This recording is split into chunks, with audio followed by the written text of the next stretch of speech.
Here's a quick video over the do's and don'ts for your final Pythagorean theorem project. When presenting, do get all of your info presented clearly and concisely. Don't cram all of your info into a small area. So while there's a lot of information you might need to get across, make sure that you have it spread out, easy to read, and clear. Do use sounds, graphics, or videos to display your findings, but don't overload your classmates' brains with too much information at once.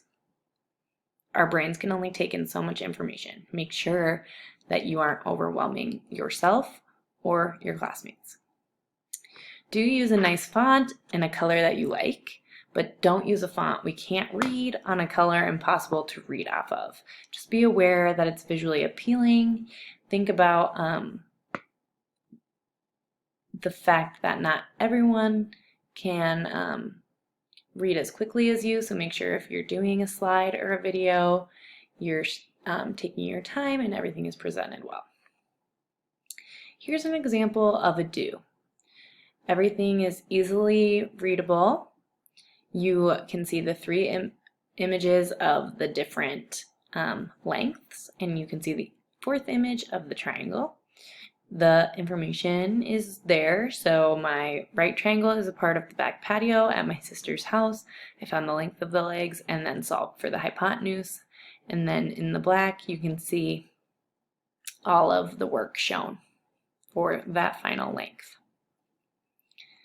Here's a don't example.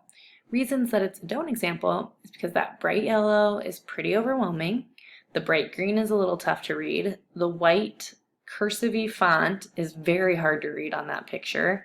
There's too much going on having the picture as a background. There's no real need for the Bitmoji, and just kind of a lot going on all at once.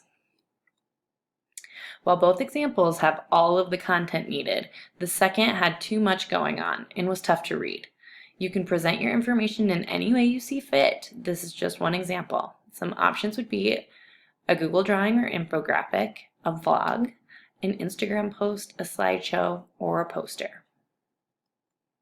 Remember, don't overload your presentation. Less is more. Focus on a good color scheme, organize your information, no clutter. Good luck!